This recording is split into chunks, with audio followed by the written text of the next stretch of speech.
The next topic that Boudin discusses in his textbook is hate speech.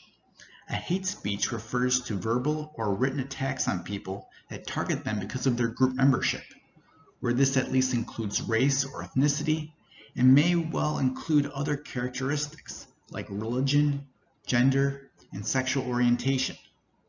A hate speech restriction is a rule or set of rules that prohibit such speech.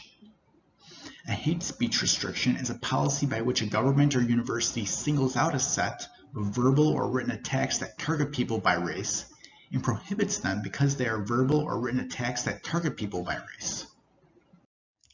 Boudin finds hate speech laws morally objectionable because they prohibit people from saying certain things without a sufficiently good reason for the prohibition. Boudin sees hate speech as distinct from hate crimes. People tend to see hate speech restrictions and hate crime laws as rising and falling together. But Boudin disagrees.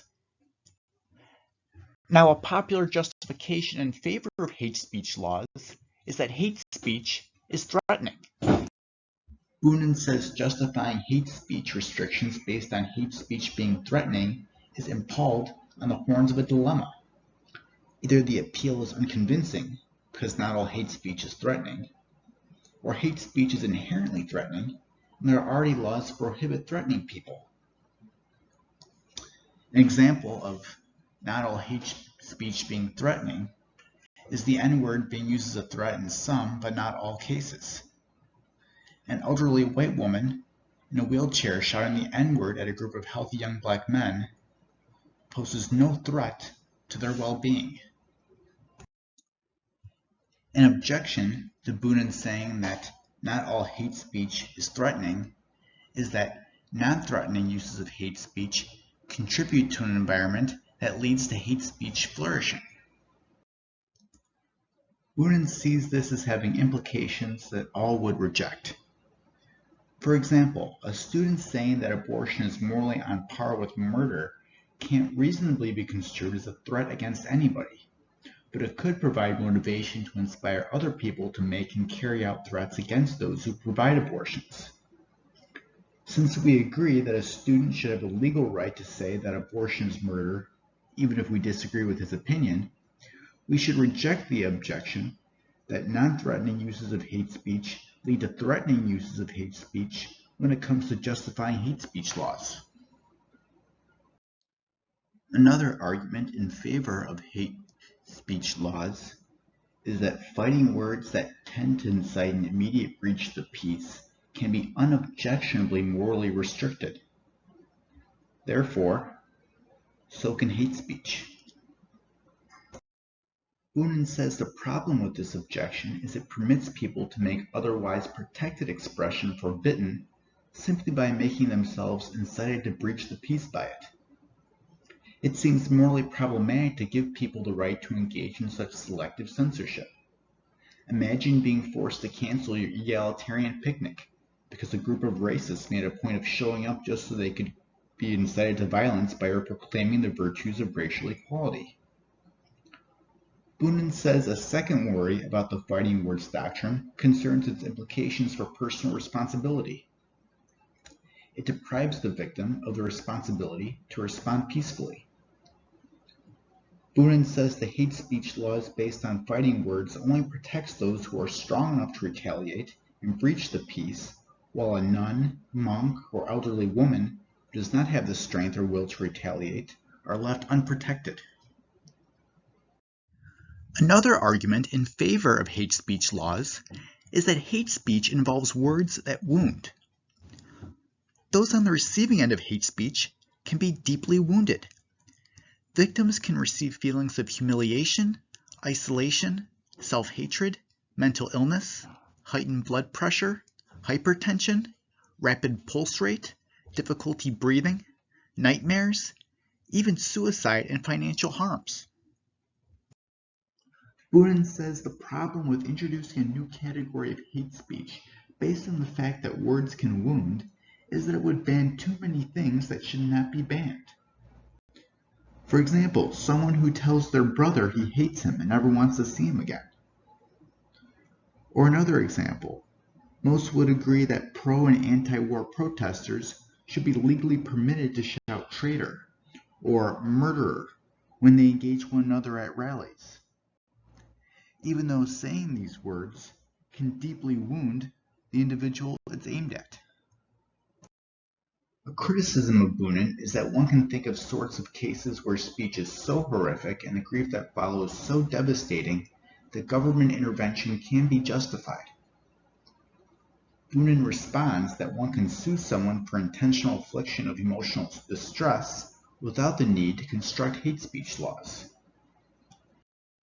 An argument in favor of hate speech laws is that hate speech can subordinate people when it's done in a domineering way, leading to people being placed in or feeling as if they've been placed in a subordinate position. Boonin says this has the implication that certain speech should be allowed based on whether or not enough people take the person speaking seriously enough to make them feel as if they've been placed in a subordinate position. For example, a university would suspend a student based on if the student was a popular class leader whose words have authority, or if he was a widely ignored loner. An argument in favor of hate speech laws is that hate speech deprives others of their free speech.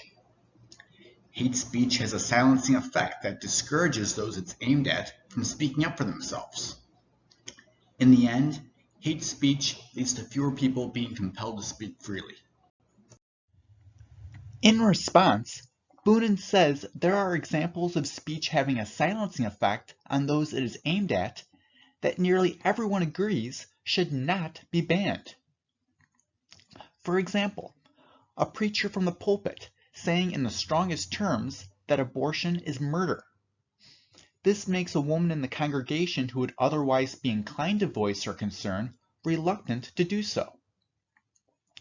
Or the example of a student on a campus where most people support abortion rights, saying that only dumb religious zealots oppose abortion, causing the small minority of students who oppose abortion to be less comfortable in sharing their opinions. An argument in favor of hate speech laws is that hate speech also can lead to people no longer taking seriously who the hateful words are aimed at. For example, hate speech aimed at Black people will lead to Black people's opinions not being taken seriously. Even if hate speech doesn't prevent people from desiring to speak freely, it can prevent people from actively listening to them. Boonin says there are many forms of speech that aim to take an individual's words less seriously, that we do not find objectionable. For example, speech that seeks to attack another person's credentials. This speech is designed to take their words less seriously. Or the example of speech that aims to attribute ulterior motives to people, like saying abortion opponents are really trying to punish women, or saying Planned Parenthood's defense of abortion rights is really motivated by a desire for profit. Next, Boonin moves on in his text to discuss hate crime laws. A hate crime law is a law that takes an ordinary crime, like arson or assault, and adds an extra amount of punishment to the crime when the crime is committed not simply as a crime, but as a hate crime. For example, an arsonist burns down a building and selects it because of its convenient location. This is a crime, but not a hate crime. In order for it to be a hate crime, the arsonist would have to select his victim for a reason that has to do with the beliefs about the victim's group membership, like being Black. Boonin investigates what constitutes a hate crime. Does the race of the arsonist matter? If a Black arsonist victimizes a fellow Black person out of self-hatred or an inferiority complex, is it still considered a hate crime? Does it have to be a majority group member attacking a minority group member? Does it matter if a Black person is targeting out of hatred for Black people? What if the arsonist doesn't have any negative feelings towards Black people, but simply chooses to burn down Black families' homes because the police will not investigate it as thoroughly or less likely to have a good security system? Boudin's justification for hate crime laws is that hate crimes are worse than ordinary crimes. Worse crimes merit greater punishments. Therefore, hate crimes merit greater punishments. Boudin's justification for the first premise of his argument, that hate crimes are worse than ordinary crimes, is that you would feel worse if you were the victim of a hate crime in the same trauma that wasn't a hate crime. So you would feel worse having your house burnt down because you were black rather than because it was in a convenient location. Boudin says the presence of something extra can make the crime worse. So for example, armed robbery versus unarmed robbery. Armed robbery is merely the presence of something extra, a weapon. But the crime becomes worse due to this additional factor. He says a criminal act can be worse through a worse state of mind. So for instance, the mental state involved in the killing carried out by a professional hitman is worse than the killing carried out to avenge a serious wrong. Boudin points out hate crimes don't just harm the victim, but the victim's entire community. If an ordinary arsonist burns down someone's house, his act is an assault against his particular victim, but not against anyone else. If an arsonist deliberately sets out to burn down a particular house because a black family lives in it, his act is taken to be an offense not just against the victim, but against other black families in the community. It also could lead to retaliatory violence and rioting. An objection to the second premise of Boudin's argument is that irrational beliefs should not be taken into account by law. It's irrational to care about one's race any more than that one is left or right-handed. Why should the law take into account someone's irrational beliefs when determining the severity of crimes? Boudin's response is that even if it is irrational to feel worse for being targeted for being black than targeted randomly, and that it's irrational to care more about your race than eye color, what matters is that most people will have these wounded feelings, not that they are justified. Another objection to Boudin's second premise is that hate crimes being worse than ordinary crimes is an overgeneralization. Boudin's response is that a hate crime law doesn't say that every hate crime merits a harsher punishment than every ordinary crime. It says that every hate crime merits a harsher punishment than would be given for an ordinary crime that is exactly like that particular hate crime. So for example, a racially motivated vandal shouldn't have a harsher punishment than a greedy murderer. An objection to the second premise of Boudin's argument is that hate crimes are unconstitutional thought crimes. Punishing a hate crime more than a parallel ordinary crime would be punishing the criminal for his objectionable thoughts. And everyone agrees that the government shouldn't punish people simply for having bad thoughts. Boudin responds saying the law takes thoughts into account when determining levels of punishment all the time. For instance, the difference between first-degree murder and negligent homicide. Two people are each found to have dropped a heavy rock off the top of a tall building and killing someone. The first person did it to kill his business rival. The second person just wanted to hear the sound of the rock hitting the ground, but didn't look carefully enough to see that no one was beneath him. Virtually everyone agrees the first rock dropper should receive a harsher punishment than the second rock dropper. The example of criminal conspiracy, involving a group of guys sitting around with tools and develop written plans to rob a bank. What makes what they're doing illegal is their intention. They can be punished for their thoughts without acting on them yet. The example of sentencing for the death penalty. Murder for political opportunism is typically viewed worse than one motivated by revenge. Another objection to the second premise of Boudin's argument is that hate crime laws are unjust due to the lack of control and formation of deep-seated beliefs. It's not really possible for a bigot to simply change such a deep-seated attitude at a moment's notice. So for instance, an anti-Semitic vandal who throws a rock through his Jewish neighbor's window because he's Jewish is receiving an extra punishment for something that is outside of his control. He simply can't decide to stop his deep-seated hatred of Jewish people. Boonin says the bigoted vandal is punished for throwing the rock, not for the anti-Semitic intention. The bigot is punished for acting on his ideology, not for having it.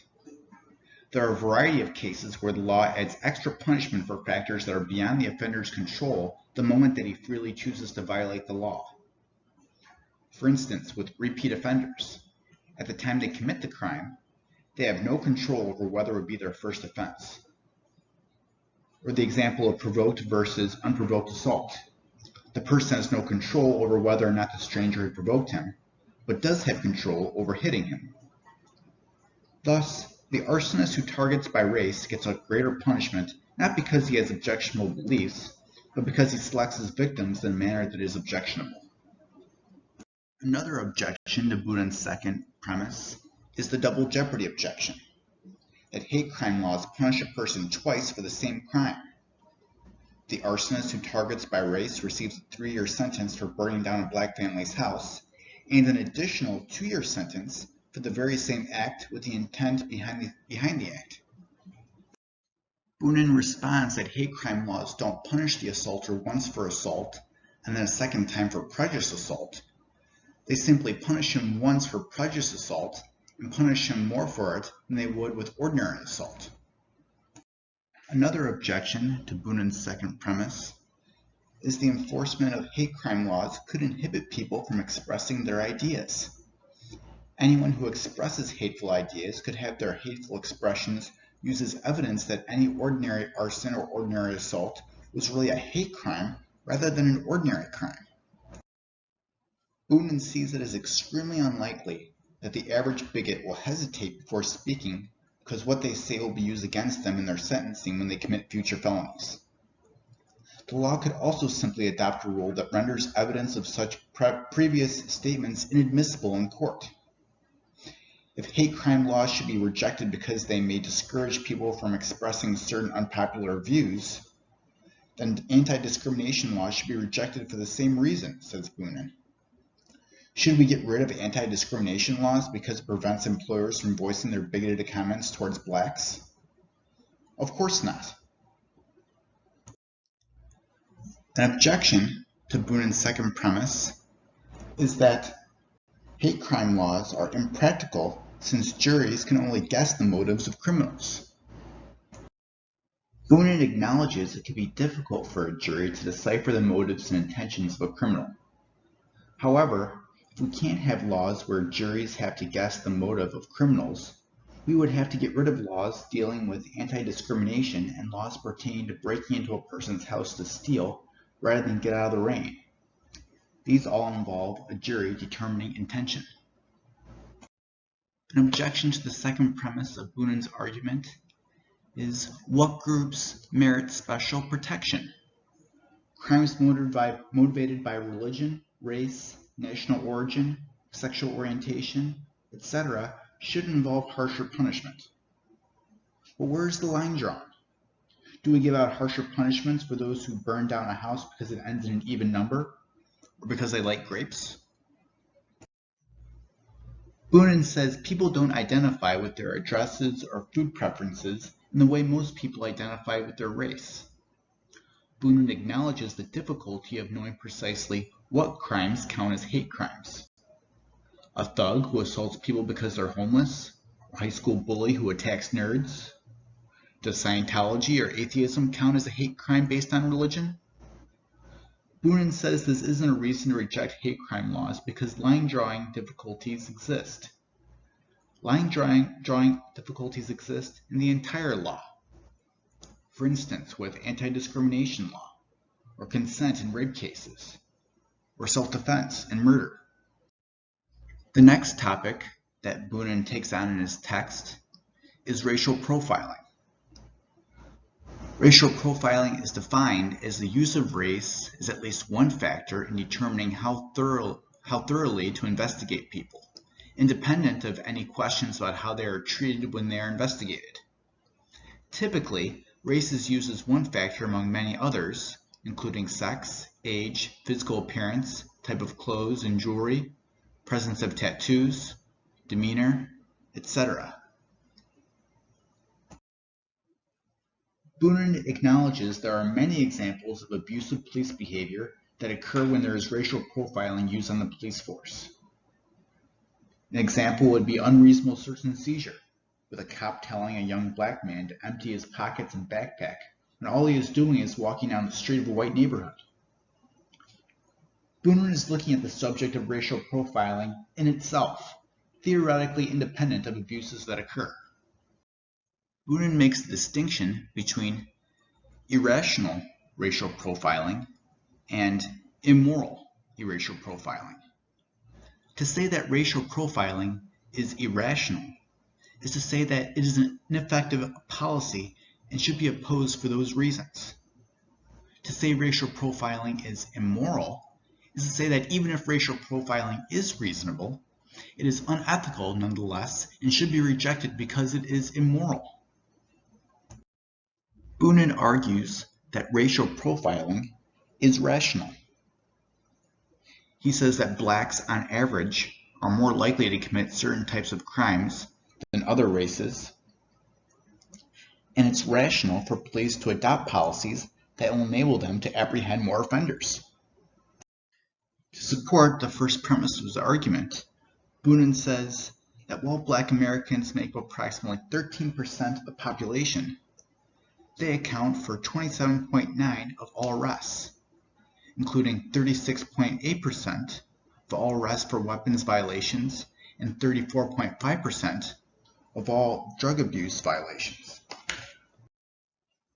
An objection to Boonin's first premise is that there is data that black and white drivers are guilty of illegally possessing drugs, guns, or other pieces of incriminating evidence at virtually the same rate. Boonin says hit rates may be more equal precisely because of racial profiling. Police are more hesitant to pull over white people unless they see something suspicious, while black people are being pulled over at random. Thus, when blacks know they're under investigation and are more greatly scrutinized, they are still offending at the same rate when whites believe they are under far less scrutiny. Boonin also responds, saying that it is true that the probability that a search driver is found carrying any amount of contraband is very similar across races. But when we look at the probability that a search driver is carrying contraband in excess of high threshold, it is not equal. The hit rate is 4 times higher for black drivers than white drivers when it comes to possession of contraband that constitutes a felony rather than a misdemeanor. An objection to Boonin's first premise is that it's based off of an overgeneralization. Racial profiling is based on generalizations, but there are clearly many exceptions to generalizations. Think of the example of a black Sunday school teacher and a white drug dealer heading down the turnpike. The white driver is more likely to be carrying illegal drugs. Boonin says that if a black Sunday school teacher and a white drug addict both speed past a cop who's pulled over on the side of the road, the cop can see which one is white and which one is black, but he can't see which one is a Sunday school teacher and which is a drug addict. The cop can only pull over based on limited information available. The rational thing to do is to base which driver to pull over on averages. Boonin says in order for the first premise of his argument to work, it has to claim only that there is a difference between the two on average. An objection to Boonin saying that blacks are more likely to break the law is that blacks appear statistically more likely to break the law because cops are more eager to search for blacks breaking the law. Boonin sees some truth to the data being skewed because cops are going after blacks, and he believes that white arrests would likely go up and black arrests go down without racial profiling.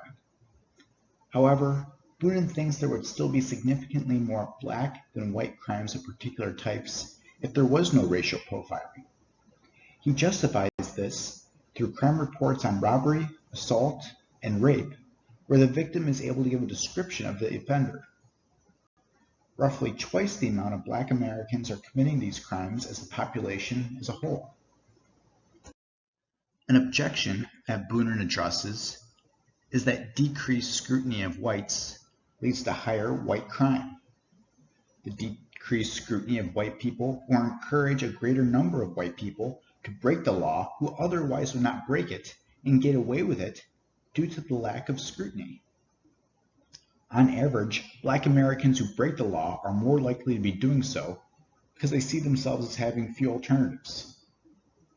Thus, they'll continue to break the law out of desperation, even when the police spend extra energy investigating them. However, white people, on average, will have more to lose by breaking the law, so their higher scrutiny will deter their lawbreaking. Boonin responds to the objection that decreased scrutiny of whites through racial profiling will lead to higher white crime by saying that racial profiling can be modified so that it's only used in circumstances when it doesn't increase overall crime. An objection is that rational racial profiling is practiced by irrational people. Even if racial profiling is reasonable, officers who practice racial profiling can mistakenly put too great of an emphasis on race in their analysis of potential criminals. Officers can put so much emphasis on race they overlook other important factors in identifying a criminal. Boonin agrees that human imperfection can make utilizing racial profiling more harmful than helpful. However, it's also possible to utilize it in a way that is more beneficial, even with our human imperfections. Boonin's text next moves on to a distinct question from is racial profiling irrational to is racial profiling immoral? Even if some racial profiling is rational, that doesn't mean that it would be okay to engage in it. Boonin's position is that rational racial profiling is morally acceptable. His reasoning is, it's good to protect people from crime. The people who are being investigated are being investigated on independent grounds.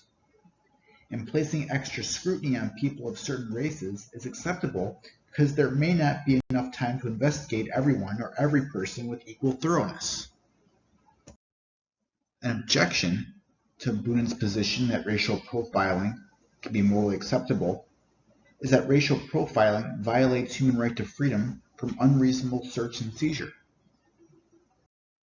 Boonin says the claim a particular person has a right to not be searched unless there is good reason to think a particular person is guilty of something must be rejected.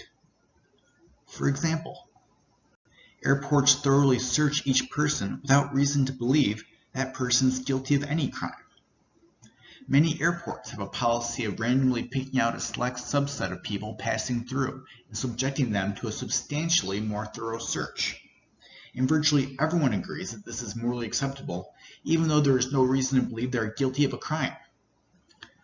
The cases of random sobriety checkpoints and border searches further show it could be morally permissible for a security officer to search a person without reason to think he is guilty of anything. Boonin gives an example of police seeking out a black suspect in a crime as rationally supporting heightened scrutiny of innocent blacks, including in cases involving racial profiling. In the event that a physical description of a suspect has been given in a robbery case by the sole witness that the suspect is a black male, it would be uncontroversially morally permissible to set up roadblocks along possible getaway routes and subject black male drivers to greater degree of scrutiny. There is no plausible reason to think that each individual black person receiving heightened scrutiny had done anything wrong. They merely fit an imperfect description of the suspect. If the right against unreasonable search and seizure makes racial profiling immoral, it would make taking race into account in this situation immoral as well, even when it's probabilistically relevant. An objection against Boonin is that even rationally based racial profiling has negative consequences. Racial profiling will generate a negative attitude of some sort toward the police and the legal system in general.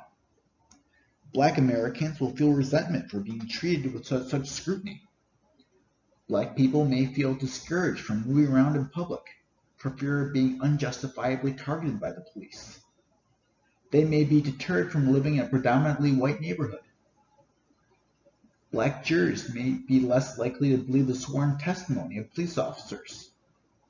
Black people will be less likely to get involved in police investigations. Boonen's response is that if a cop is engaging in racial profiling, but no one is aware of this fact, then none of the negative consequences the objection appeals to will occur. An objection to Boonen's response is that how could it be kept a secret, especially if it's done on a large scale? Boonen says it isn't obvious which departments practice racial profiling. Looking at statistics about which groups are being pulled over, investigated, or arrested at what rates can't provide an answer without knowing why they're being pulled over at those rates. It's hard to know what percentage of drivers on a given highway are black, and how many white, and what percentage end up speeding. How is it knowable what the officer's intention was, and if there were other drivers of a different color he could have pulled over? How can drivers themselves know that they were profiled when being pulled over? Boonen says even if racial profiling has negative consequences, it wouldn't make racial profiling immoral. If enough people become strongly opposed to racial profiling could be unworkable and unwise to adopt. But this is true of any policy. An objection that Boonen takes on is that racial profiling is unfair because it disproportionately burdens Black Americans. Boonen sympathetically acknowledges this, but he sees the benefits of racial profiling also being disproportionately benefiting Black Americans. Black Americans are more often victims of crime. Racial profiling leads to safer environments for both whites and blacks. Not using racial profiling would mean that more people, both white and black, will be burdened by thorough police searches to attain the number of arrests that racial profiling effectively achieves in less time and fewer people being searched. Black people are also disproportionately burdened in the use of race in physical suspect descriptions, but hardly anyone sees this as unfair or immoral.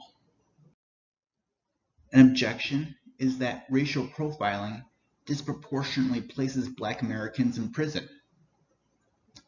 Boonen's response is that this is because a disproportionate number of Black people are committing certain sorts of crimes.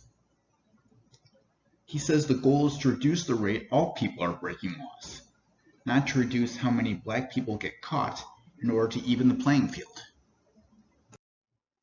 An objection is that rational and statistically based racial profiling is merely an excuse to harass innocent Black people and get away with it.